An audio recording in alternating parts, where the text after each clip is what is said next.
So hello मेरे प्यारे बच्चों, कैसे हैं आप सब। आई होप सब मस्त हो, खुश हो, अच्छे से पढ़ाई लिखाई कर रहे हो।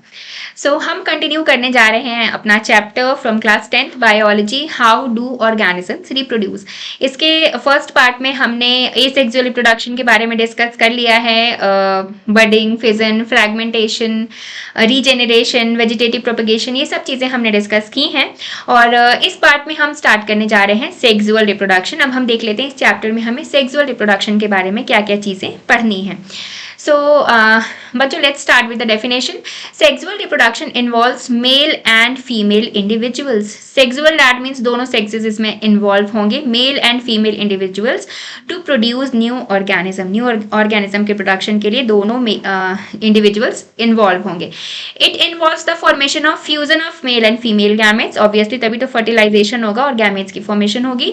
New individuals exhibit variation.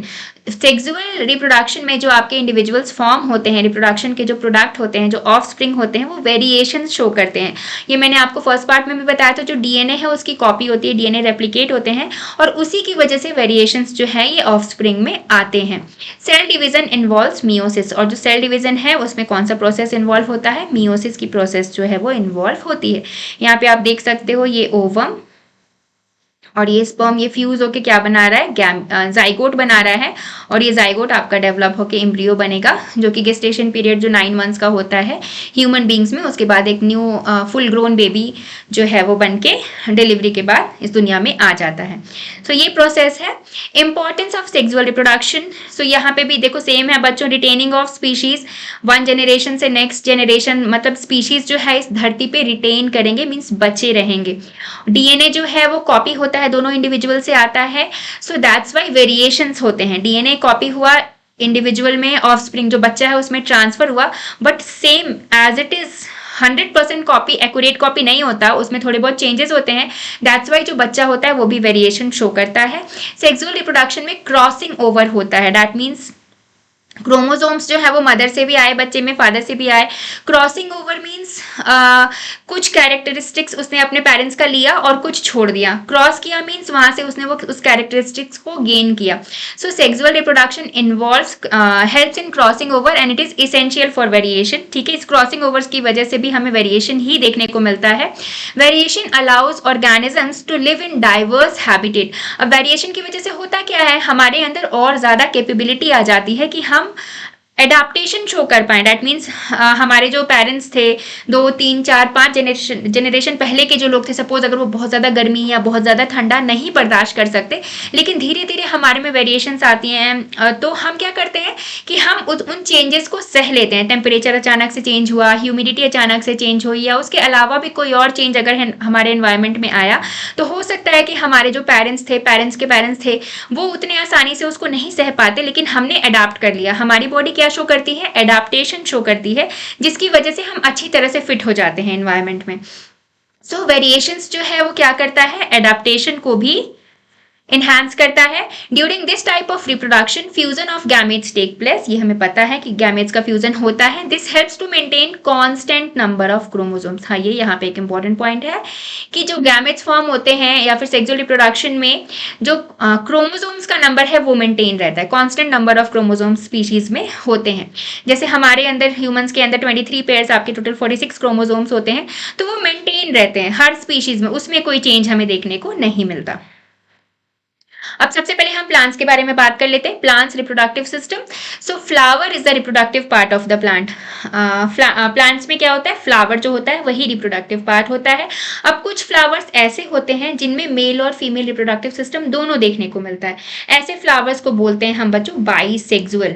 By means दो, सेक्स मतलब इसमें मेल और फीमेल दोनों सेक्सेस आपको देखने को मिलेंगे। और दूसरे होते हैं यूनिसेक्सुअल। यूनी मीन्स वन, तो इसमें आपको केवल एक सेक्स मिलेगा देखने को, या तो ये मेल होगा, मेल सेक्स ऑर्गन्स कंटेन करेगा, या फीमेल सेक्स ऑर्गन्स। लेकिन बाईसेक्सुअल में आपके दोनों होंगे। तो मेल रिप्रोडक्टिव पार्ट को हम स्टेमेंस बोलते हैं। एंड फीमेल रिप्रोडक्टिव पार्ट को हम कार्पल बोलते हैं। अब मेल रिप्रोडक्टिव पार्ट्स आपके दो होते हैं, एंथर एंड फिलामेंट, उन दोनों को मिला के हमने स्टैमेन बोल दिया। और फीमेल रिप्रोडक्टिव पार्ट में आपके स्टिग्मा, स्टाइल और ओवरी। तो देखो यहाँ बाइसेक्सुअल जो प्लांट है आपका, इसमें आपने एंथर एंड फिलामेंट ये भी देख लिया, ये एंथर हो गया, ये फिलामेंट हो गया। That means male sexual part तो यहाँ पे प्रेजेंट है भाई, ये मेल सेक्सुअल पार्ट तो यहाँ पे है, लेकिन ये बाइसेक्सुअल है तो इसमें फीमेल भी होगा, तो फीमेल होगा। इसका मतलब आपका ये रहा स्टिग्मा, स्टाइल एंड ओवरी, ये आपके यहाँ से यहाँ तक फीमेल पार्ट्स थे। तो इसमें मेल एंड फीमेल दोनों पार्ट्स आपके प्रेजेंट हैं। ये बाइसेक्सुअल है, इसमें यूनिसेक्सुअल है। तो यहाँ पे देखो इसमें फीमेल रिप्रोडक्टिव पार्ट दिखाया हुआ है, बस इसमें मेल नहीं है। एंथर और फिलामेंट इसमें नहीं है, इसमें आपका स्टिग्मा, स्टाइल और ओवरी, ये तीन पार्ट्स जो है प्रेजेंट है।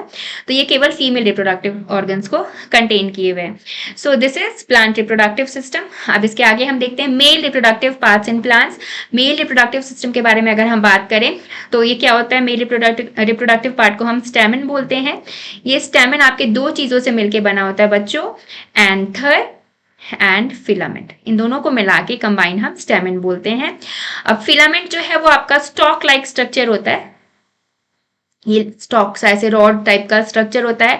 और जो एंथर है ये क्या है, ये फ्लैटेंड टॉप है, उसके ऊपर का फ्लैट सा स्ट्रक्चर होता है इस तरह का, ठीक है। ये आपका फिलामेंट हो गया, ये इसके ऊपर का ये एंथर हो गया। फ्लैट सा स्ट्रक्चर में थोड़ा सा चिपटा सा स्ट्रक्चर होता है। ये प्रोड्यूसेस पॉलन ग्रेन्स, जो आपका ये है ना एंथर, ये क्या प्रोड्यूस करता है, पॉलन ग्रेन्स को प्रोड्यूस करता है। और पॉलन ग्रेन्स जो हैं आपके वो मेल गैमेट्स हैं और जर्म सेल्स हैं। चलो नेक्स्ट में हम आते हैं फीमेल रिप्रोडक्टिव पार्ट, इसको हम कार्पल बोलते हैं। ये तीन पार्ट से मिलके बना होता है, स्टिग्मा, स्टाइल एंड ओवरी, ठीक है। अब ओवरी के अंदर का स्ट्रक्चर यहाँ पे आपको दिखाया हुआ है। ओवरी के अंदर ओव्यूल्स होते हैं, ओवरी वॉल है ये, वॉल के अंदर आपके ओव्यूल्स प्रेजेंट है। अब स्टिग्मा जो है ये टर्मिनल पार्ट है, सबसे किनारे वाला पार्ट, ये आपका स्टिग्मा हो गया। स्टाइल जो है इलोंगेटेड, लंबा सा स्ट्रक्चर, देखो ये आपका स्टाइल वाला पोर्शन हो गया। और ओवरी स्वॉलन बेस, जो नीचे बेस में सबसे नीचे वाला पार्ट, स्वॉलन मीन्स बल्ज, थोड़ा सा फूला हुआ ये स्ट्रक्चर होता है। और ये क्या प्रोड्यूस करता है, प्रोड्यूसेस ओव्यूल्स, फीमेल गैमेट्स और एग सेल्स। जो ओवरी है उन्हीं के अंदर आपकी ओव्यूल्स की फॉर्मेशन होती है। सो नेक्स्ट है पॉलिनेशन। पॉलिनेशन क्या है, पॉलिनेशन जो है बच्चों वो आप रिलेट कर सकते हो, poly that means pollen grain से जुड़ा हुआ होता है। ट्रांसफर ऑफ पॉलिन ग्रेन्स, ये जो पॉलिन ग्रेन्स है इनका ट्रांसफर होता है from anther to stigma. That means pollen grains आपके मेल रिप्रोडक्टिव पार्ट पे फॉर्म हो रहे हैं, एंथर जो है वो पॉलिन ग्रेन को फॉर्म कर रहा है, लेकिन इसे फॉर्म होके वहां पे नहीं रहना है, इसे फीमेल रिप्रोडक्टिव पार्ट तक आना है, तभी तो फर्टिलाइजेशन की प्रोसेस होगी, आपके mail and female gametes fuse होंगे। तो ट्रांसफर ऑफ पॉलिन ग्रेन्स जो होता है एंथर से लेके स्टिग्मा तक आना, इस प्रोसेस को हम पॉलिनेशन कहते हैं। और ये कैसे होता है, खुद ब खुद हो जाता है क्या, खुद ब खुद भी हो सकता है। और इसके अलावा इसमें कुछ एजेंट्स भी वर्क करते हैं, जैसे कि विंड, वाटर एंड इंसेक्ट्स, ये सब हेल्प करते हैं आपकी पॉलिनेशन की प्रोसेस के लिए। सो पॉलिनेशन बेसिकली आपका टू टाइप का होता है, self pollination and cross pollination. Self का मतलब होता है खुद, ठीक है। सो अगर सपोज बाइसेक्सुअल फ्लावर है आपका, जिसमें मेल एंड फीमेल दोनों रिप्रोडक्टिव पार्ट्स प्रेजेंट हैं, सो अगर वैसे फ्लावर्स में आपके एंथर से पॉलन ग्रेन सेम फ्लावर के स्टिग्मा पे आ गए, जैसे यहाँ पे देखो आपको सेल्फ पॉलिनेशन यहाँ पे शो किया हुआ है, ये था आपका एंथर, छोटा सा बेचारा जिसने पॉलन ग्रेन प्रोड्यूस किया, इसने पॉलन ग्रेन प्रोड्यूस किया। अब इसका यहाँ पे ये बाइसेक्सुअल फ्लावर है, तो इसी फ्लावर में, सेम फ्लावर में यहाँ पे स्टिग्मा भी प्रेजेंट है। अब ये पॉलन यहाँ से उड़ के यहाँ आ गया, हवा से आ सकता है, ठीक है। तो ये किस टाइप की पॉलिनेशन हो गई, सेल्फ पॉलिनेशन, मीन्स खुद ब खुद एक ही प्लांट, एक ही फ्लावर के अंदर हो गया। लेकिन ऐसा भी हो सकता है कि हवा तेज चली या फिर कोई इंसेक्ट आया, उसने क्या किया कि यहाँ पे बैठा तो उसके पैर पे कुछ पॉलिन्स चिपक गए। अब वो इंसेक्ट यहाँ से उड़ा, उसने सोचा मुझे दूसरे फ्लावर तक जाना है, किसी दूसरे फ्लावर पे जाके उसकी स्टिग्मा पे आके बैठ गया, तो उसके पैरों में जो पॉलिन ग्रेन्स लगे थे वो दूसरे फ्लावर की स्टिग्मा पे आ गए। तो यहाँ एक फ्लावर का एंथर जो है उसका पॉलन दूसरे फ्लावर की स्टिग्मा पे गया, ऐसे प्रोसेस को हम बोलते हैं क्रॉस पॉलिनेशन। दैट मीन्स उसी फ्लावर के अंदर पॉलिनेशन नहीं हुई, दूसरे फ्लावर में जाके हुई, तो इसको हमने बोला क्रॉस पॉलिनेशन। सो नेक्स्ट आपका टाइप ऑफ पॉलिनेशन हमने देख लिया। Self pollination means transfer of pollen grains from the anther to the stigma of the same flower, ये समझना जरूरी है। और क्रॉस पॉलिनेशन में transfer of pollen grains from anther to the stigma of different flower.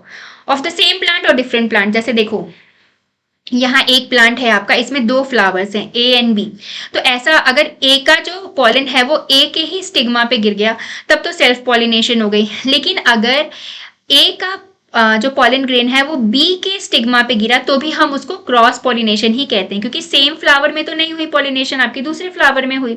सो यहाँ पे देखो इस तरह से नाम लिखे हुए हैं, अगर ए का पॉलन ए में ही स्टिग्मा पे गिरा तो सेल्फ पॉलिनेशन, अगर ए का पॉलन बी पे गिर गया मतलब उसी प्लांट के दूसरे फ्लावर पे तो भी क्रॉस पॉलिनेशन, अगर ए का सी पे गिर गया मीन्स दूसरे प्लांट के पास ही चला गया उड़ के, तब तो ये है ही cross pollination.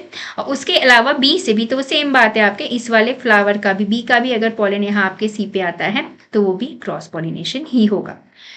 So this was the thing, I think आपको समझ में आ रहा होगा, बहुत मुश्किल नहीं है, चीजें इजी हैं यहाँ तक।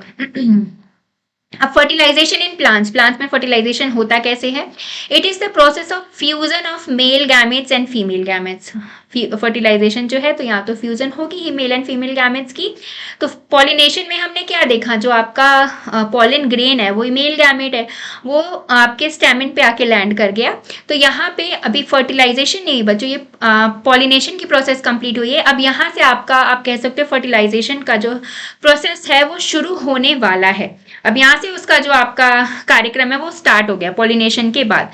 सो fertilization is the process of fusion of male and female gametes. यहाँ पे आपको पॉलिनेशन दिखाया हुआ है, पॉलेंस जो है आपके यहाँ पे आ जाते हैं। अब इसके आगे का क्या प्रोसेस है उसमें हम देखते हैं किस तरह से फर्टिलाइजेशन होती है। फर्टिलाइजेशन इन प्लांट्स देखो यहाँ से पॉलन ग्रेन्स जो है एंथर से आए आपके स्टिग्मा पे आए, पॉलिनेशन हुआ, यहाँ तक आपकी पॉलिनेशन की प्रोसेस हो गई। ठीक है, अब उसके बाद क्या हुआ, स्टिग्मा से जो है वो पॉलन ग्रेन्स अंदर की तरफ एंटर करते हैं, पॉलन ट्यूब फॉर्म करते हैं। आप यहाँ पे देखो मैं आपको बताती हूँ, यहाँ पे आपका ये स्टिग्मा है ना, यहाँ पे आपके पॉलेंस आए, अब यहाँ से ये अंदर जाएंगे, इस तरह से ये अंदर जाएंगे, तो यहाँ पे आपके पॉलन ट्यूब की फॉर्मेशन होती है स्टाइल के अंदर। ये स्टिग्मा है, ये स्टाइल है और यहाँ पे आपका ओवरी है। तो स्टाइल में जब आपके पॉलेंस की एंट्री हुई तो यहाँ पे ये जो ट्यूब लाइक स्ट्रक्चर, इसका जो पाथवे देख रहे हो ना, इस तरह से जो elongated tube like structure form हो रहा है, इसको हम बोलते हैं पॉलन ट्यूब। सो सेम चीज आपको यहाँ बताई हुई है, पॉलन ट्यूब फॉर्म होते हैं। उसके बाद क्या होता है, grows inside the style, pollen tube आपके स्टाइल के अंदर ग्रो होती है। फिर ये कहाँ पहुंच जाती है बच्चों, ओवरी तक पहुंच जाती है, और उसके बाद ओवरी के अंदर ओव्यूल्स हैं वो वहां तक चली जाती है। अब ओव्यूल्स के अंदर जो आपका फीमेल गैमेट है वो वेट करता रहता है मेल गैमेट का। अब दोनों मिलते हैं, दोनों की फ्यूजन हो जाती है और उसके बाद आपका क्या फॉर्म होता है, जाइगोट। फर्टिलाइजेशन के बाद आपकी जाइगोट की फॉर्मेशन हो जाती है। तो ये बेसिक स्टेप है आपका फर्टिलाइजेशन इन प्लांट्स का। अब फॉर्मेशन ऑफ सीड कैसे होती है बच्चों, ये देखो जाइगोट आपका फॉर्म हो गया आफ्टर फर्टिलाइजेशन। अब ये जाइगोट जैसी फॉर्म होता है ना, इसको बहुत बार डिवाइड करना पड़ता है, सेवरल डिविजन्स इसमें स्टार्ट हो जाती हैं, डिवाइड सेवरल टाइम्स। अब embryo forms with in ovule, ovule के अंदर आपके देखो किसकी फॉर्मेशन होती है, एम्ब्रियो की फॉर्मेशन हो जाती है, आपका एम्ब्रियो फॉर्म हो गया ओव्यूल के अंदर। अब जो ओव्यूल है वो आगे चल के क्या बन जाता है, सीड बन जाता है। हम देखते हैं ना कोई फ्लावर होता है, फ्रूट्स की जो प्रोडक्शन होती है, तो ओवरी है वो ओवरी जो है वो फ्रूट को फॉर्म करता है और जो ओव्यूल है वो आगे चल के सीड को फॉर्म करता है। तो ये आपको याद रखना पड़ेगा, कंफ्यूजन कभी कभी हो जाती है। सीड जो है वो किससे फॉर्म होते हैं, सीड्स कभी भी ओवरी से फॉर्म नहीं होंगे, सीड्स हमेशा ओव्यूल से फॉर्म होते हैं और जो ओवरी है वो आगे चल के आपके फ्रूट को फॉर्म करती है। यहाँ पे देखो आपका स्ट्रक्चर दिखाया हुआ, सीड फॉर्मेशन दिखाया हुआ है, ये फ्रूट हो गया आपका, ये इसके बीच की सीड हो गई, जो ओव्यूल है ना वो आगे चल के सीड बन जाती है। सीड कोट है इसका, सबसे आउटर कवरिंग जो है वो सीड कोट है, इसके अंदर आपका एम्ब्रियो है, इसके एम्ब्रियो और सीड कोट के बीच में आपका एंडोस्पर्म प्रेजेंट है। तो इतना प्रॉपर स्ट्रक्चर हमने क्या बोला, ये हमारी सीड है, इसको लेके अगर हम दोबारा जर्मिनेट करते हैं तो न्यू प्लांट जो है हमारा वो ग्रो कर जाता है। So this was all about this.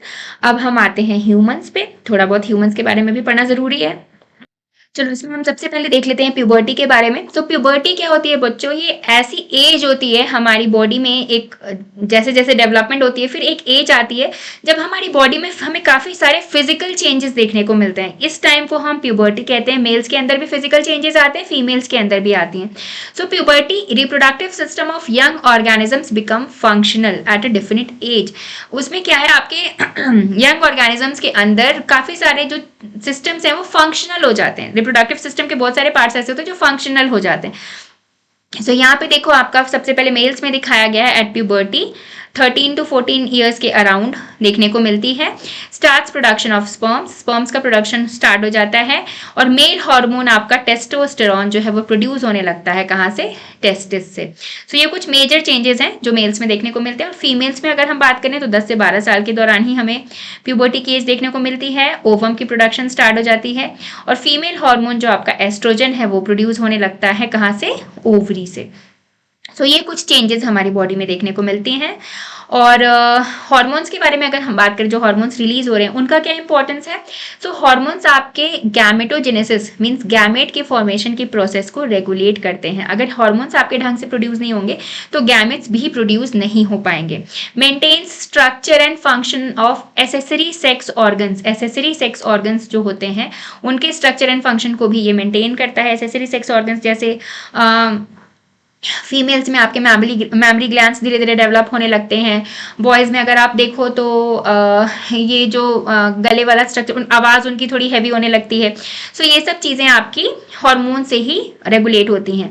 Develop secondary sexual characters such as facial, axial and pubic hair. ये सब जो आपके चेंजेस होते हैं बॉडी में, facial hair, axial and pubic hair जो है वो डेवलप होते हैं, ये सब भी आपके हार्मोन्स की वजह से ही कंट्रोल होते हैं। पिच ऑफ वॉइस जो मैंने आपको बताया, हाँ, मेल्स में जो चेंज देखने को मिलता है, डेवलपमेंट ऑफ मैमरी ग्लैंड्स, सो ये सब भी आपके हार्मोन्स की वजह से ही रेगुलेट होता है।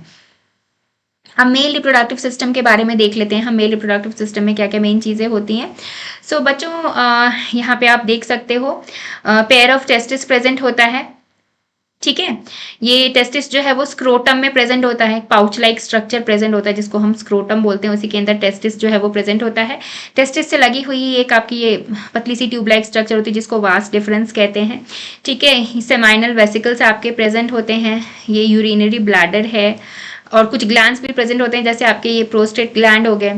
और ये यूरिथ्रा है जो आपका एक ट्यूब लाइक स्ट्रक्चर सेंटर में बिल्कुल आपको दिखता है। किसके सेंटर में है, ये आपके पेनिस के सेंटर में है। यहीं से आपके जो स्पर्म्स हैं उसकी एग्जिट जो है वो बॉडी के बाहर होती है। यहाँ से जो स्पर्म्स हैं वो बॉडी से बाहर निकल जाते हैं, ठीक है, इजैकुलेट हो जाते हैं। सो आपके prostate gland, seminal vesicle, vas deferens and pair of testis, ये जो पेयर ऑफ टेस्टिस है ये वास डिफरेंस से जुड़े हुए होते हैं। ये वास डिफरेंस कहाँ पे अटैच होता है बॉडी में, आपके यूरिनरी ब्लैडर और यूरिथ्रा के बीच का जो पोर्शन है वहाँ पे अटैच होता है। सेमाइनल वेसिकल भी आपका यूरिनरी ब्लैडर और यूरिथ्रा के बीच का जो स्ट्रक्चर है वहाँ आपको देखने को मिलेगा। प्रोस्टेट ग्लैंड भी आपका वहाँ पे ही प्रेजेंट होता है और ये यूरिनरी ब्लैडर जो है आपका यूरिटर से जुड़ा हुआ होता है जो कि आगे चल के यूरिथ्रा को ज्वाइन करता है। और यूरिथ्रा कहाँ है, आपके बिल्कुल बीच में प्रेजेंट है ये पेनिस, और जो कि आपकी ओपनिंग है जेनाइटल पार्ट की। सो ये सारे जो आपके स्ट्रक्चर्स हैं वो मेल रिप्रोडक्टिव सिस्टम में प्रेजेंट होते हैं। डिटेल में भी आपको पढ़ना है आगे चल के, भी क्लास 10 में आपको बहुत ज़्यादा डिटेल में नहीं पढ़ना है। सो बेसिकली आपको बस ऑर्गन्स के नेम और इनका थोड़ा बहुत काम पता होना चाहिए।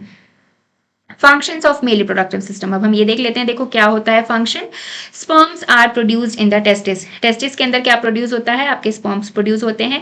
अब ये जो स्पर्म्स हैं इनके प्रोडक्शन के लिए टेस्टिस मैंने आपको बताया कहाँ प्रेजेंट होते हैं, स्क्रोटम के अंदर। अब ये जो स्क्रोटम है ना बच्चों, ये हमारी बॉडी का जो भी टेम्परेचर होता है उससे 1 से लेके 3 डिग्री टेम्परेचर कम रखता है।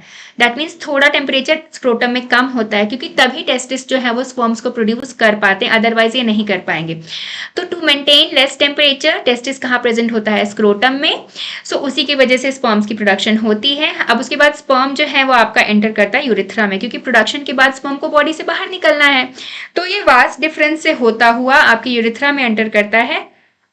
Just before sperms enter urethra, sperms are enriched with secretions। और यूरिथ्रा में एंटर करने से पहले इसमें और secretions मिक्स हो जाते हैं। कौन कौन क्या secretions कौन करता है, प्रोस्टेट ग्लैंड और आपके जो सेमाइनल वेसिकल्स हैं ये कुछ सिक्रीट करते हैं और ये सिक्रीशन स्पर्म के साथ मिक्स हो जाता है जिसको हम सीमेन बोलते हैं। इनके सिक्रीशन जब स्पर्म के साथ मिक्स होते हैं तो ये सीमेन बन जाता है और ये स्पर्म जो है आपका यूरिथ्रा में एंटर कर जाता है। और urethra opens outside to genital pore. Urethra से जो है आपका ये सीमेन बाहर निकल जाता है। Urethra is enclosed in muscular organ, penis. और यूरिथ्रा जो है एक मस्कुलर ऑर्गन के अंदर रहता है जिसको हम पेनिस बोलते हैं।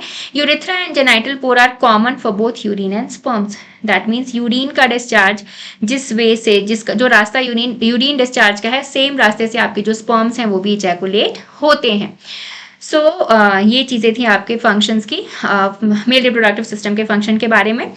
सो काफ़ी इजीली समझाया हुआ है और इम्पॉर्टेंट भी है ये, यहाँ से आप क्वेश्चन एक्सपेक्ट कर सकते हो। मेल रिप्रोडक्टिव सिस्टम के बारे में देखा हमने, फीमेल रिप्रोडक्टिव सिस्टम देख लेते हैं। सो इसमें बच्चों आपके देखो यहाँ ओवरीज प्रेजेंट हैं, ये आपका फेलोपियन ट्यूब, बहुत important structure female reproductive system का। यहाँ फेलोपियन, यहाँ पे आपकी फर्टिलाइजेशन होती है फेलोपियन ट्यूब के ही अंदर। ये जो आपको यहाँ इन्वर्टेड शेप सा स्ट्रक्चर दिख रहा है, ये यूट्रस है, ठीक है। यूट्रस की लाइनिंग है ये वाली जो रेड मैंने इस तरह से कर दी, यूट्रस की लाइनिंग है। यहाँ पे ये आपका वजाइना प्रेजेंट है, ठीक है। वजाइना से आगे चल के हमें सर्विक्स मिलता है और यूट्रस का जो मस्कुलर वॉल है वो यहाँ पे दिखाया हुआ है। So pair of ovaries, 2 ovaries present होती हैं, funnel like structure leading to fallopian tube, और यूट्रस प्रेजेंट है, सर्विक्स है, वजाइना है, ठीक है। फनल लाइक स्ट्रक्चर इसको बताया हुआ है आपको। सो ये चीज़ें हमारी फीमेल रिप्रोडक्टिव सिस्टम में हमें देखनी है। फंक्शन के हम इनके भी देख लेते हैं। पेयर ऑफ ओवरीज प्रोड्यूस ओवा, वहाँ स्पर्म्स प्रोड्यूस हो रहे थे, यहाँ आपके ओवरीज ओवा प्रोड्यूस हो रही है।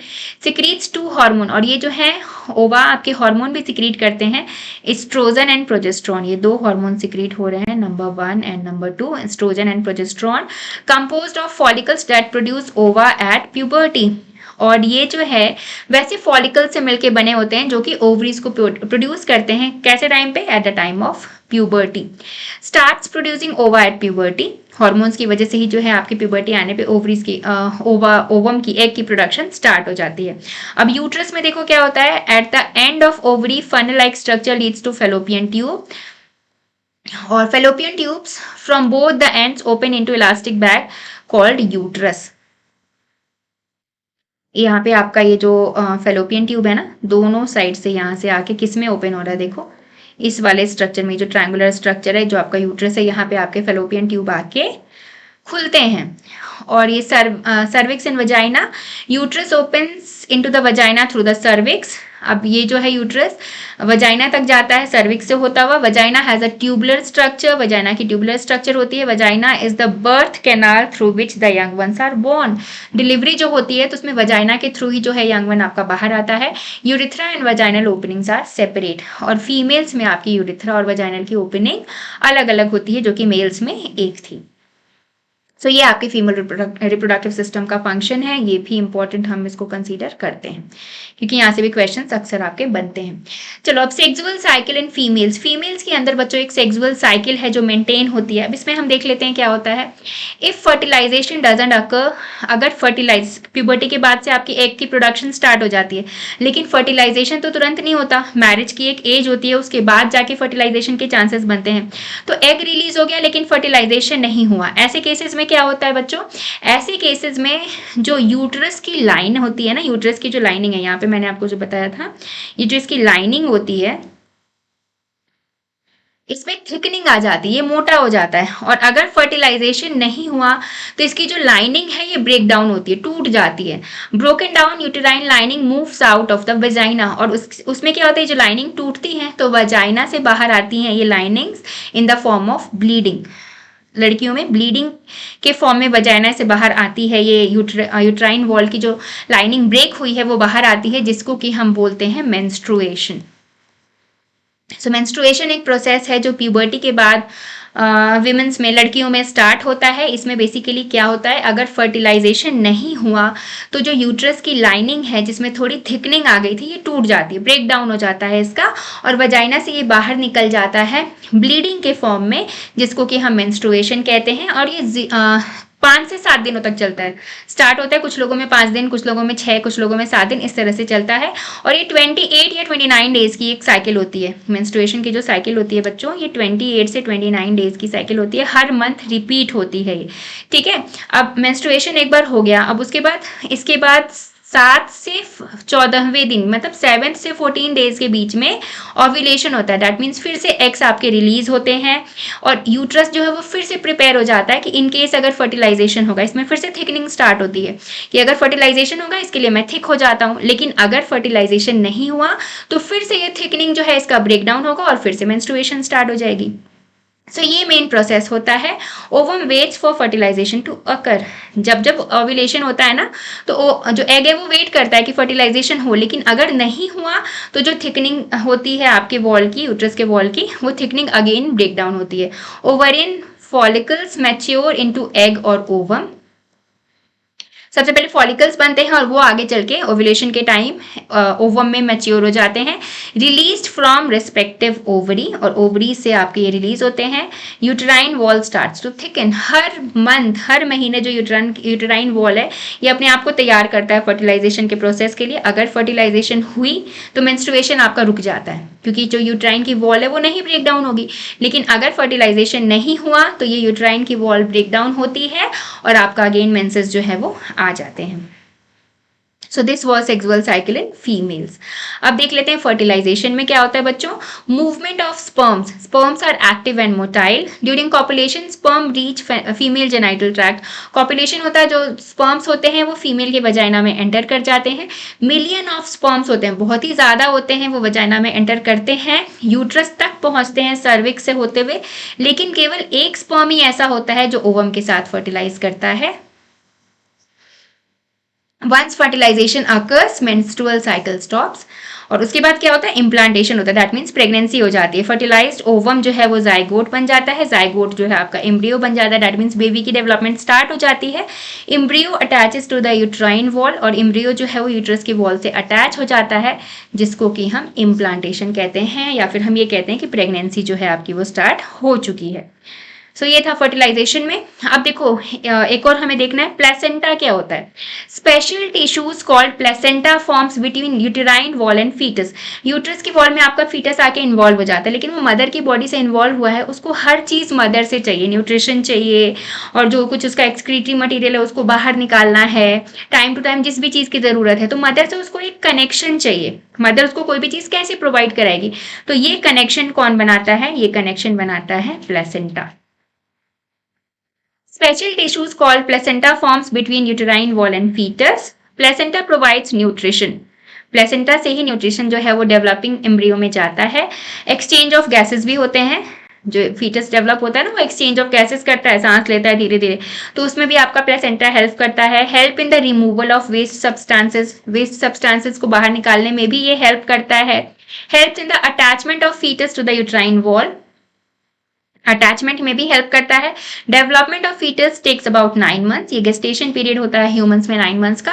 Birth of fetus occurs through rhythmic contraction of muscles in the uterus. ये जो लेबर पेन होता है मदर को डिलीवरी के टाइम, उसमें क्या होता है, आपके जो यूट्रस है ना उसमें कॉन्ट्रैक्शन स्टार्ट हो जाते हैं। कॉन्ट्रैक्शंस मीन्स ऐसे सिकुड़ता है फिर फैलता है, सिकुड़ता है फैलता है, इसी की वजह से धीरे धीरे पेन होता है, लेबर पेन, और जो बच्चा है, जो बेबी है, उसकी डिलीवरी हो जाती है। So birth of the foetus occurs when rhythmic contraction, uterus में आपके रिदमिक कॉन्ट्रैक्शन स्टार्ट होते हैं मसल्स में, और उससे डिलीवरी होती है। ये था। और इसके बाद हमें लास्ट थोड़ा सा देखना है रिप्रोडक्टिव हेल्थ के बारे में। रिप्रोडक्टिव हेल्थ क्या है बच्चों? Reproductive health includes aspects such as responsible, safe and satisfying reproductive life. आप इसको इस तरह से समझ सकते हो, हेल्थ के बारे में हम बोलते हैं ना, जिसको कोई बीमारी ना हो, कोई तकलीफ ना हो, तो रिप्रोडक्टिव हेल्थ मीन्स रिप्रोडक्शन से जुड़ी कोई तकलीफ ना हो। दैट मीन्स प्यूबर्टी पे जो भी चेंजेस आने चाहिए बॉडी में वो टाइम से आ रहे हैं, हार्मोन्स जो आपके रिलीज होने चाहिए वो सब रिलीज हो रहे हैं, मेंस्ट्रुएशन एंड ऑल टाइम पे आ रहे हैं गर्ल्स में। ये सब रिप्रोडक्टिव हेल्थ को आपके इंडिकेट करते हैं। Awareness regarding fertility regulation method. अब फर्टिलिटी रेगुलेशन के जो मेथड्स हैं उनके बारे में भी पता होना चाहिए। एक जो एज डिसाइड है, जब जिस एज में बच्चों को पता होना चाहिए, उस टाइम उनको वैसे सोर्सेज मिलने चाहिए जो उनको सही इंफॉर्मेशन दे पाए। The right, freedom and choice to control birth. और एक एज पे आने के बाद, जब रिप्रोडक्शन की एज आ जाती है, तो फिर फ्रीडम होनी चाहिए and choice to control birth. Birth को कंट्रोल करने का भी अवेयरनेस जो है वो यंग इंडिविजुअल्स में होना चाहिए। सपोज मैरिड कपल है कोई, और उसको अभी उस समय बर्थ नहीं चाहिए, कोई बेबी नहीं चाहिए, तो बर्थ कंट्रोल के लिए क्या क्या मेथड्स हैं इनके बारे में भी जानकारी होनी चाहिए। ये सब चीज़ें रिप्रोडक्टिव हेल्थ के अंदर आती हैं। हेल्दी हो आप, दैट मीन्स रिप्रोडक्शन से जुड़ी सारी इंफॉर्मेशन आपके पास है। Ability to prevent and control sexually transmitted diseases. अगर सही इंफॉर्मेशन नहीं हुई है आपके पास हर चीज़ के बारे में, तो सेक्सुअली ट्रांसमिटेड डिजीजेस, जिसको हम STDs भी बोलते हैं, आप इससे भी ग्रसित हो सकते हो। ठीक है, तो एबिलिटी होनी चाहिए, इतना नॉलेज होना चाहिए, पता होना चाहिए आपको कि हम कैसे प्रिवेंट कर सकते हैं या फिर इन डिजीजेस को कैसे कंट्रोल कर सकते हैं। Infectious diseases caused by pathogens such as bacteria, अभी डिजीजेस आपके bacteria, protozoans, virus and fungi, ये सब जो कॉज करते हैं थ्रू सेक्सुअल कॉन्टैक्ट, तो इसको कंट्रोल करना आना चाहिए। अभी डिजीजेस देखो, एग्जांपल यहाँ पे आपका एसटीडी का गोनोरिया, सिफिलिस, ट्राइकोमोनियासिस और सबसे भयंकर एड्स एक्सेट्रा, ये सब आपके एसटीडीज हैं। Most STDs cause symptoms such as burning sensation in urination and urethral discharge. ठीक है, तो ज्यादातर के सिम्टम्स क्या होते हैं, यूरिथ्रल डिस्चार्ज जो होगा या फिर यूरिनेशन के टाइम जो है बर्निंग सेंसेशन, जलन की सेंसेशन होती है। एड्स क्या है बच्चों, एड्स है आपका acquired immuno deficiency syndrome, is caused by HIV, ये वायरस से थ्रू कॉज होता है, वायरस के थ्रू HIV वायरस जो है वो एड्स करवा देता है। HIV की फुल फॉर्म है आपकी ह्यूमन इम्यूनो डिफिशियंसी वायरस, ये दोनों फुल फॉर्म्स भी इंपॉर्टेंट है। ठीक है, और ये तो इतनी बुरी बीमारी है कि बच पाना मुश्किल है। Its cure has not been found till now, अभी तक इसका कोई इलाज नहीं है, बचाव ही इलाज है, सुरक्षा ही इलाज है, and it may cause death if not treated properly.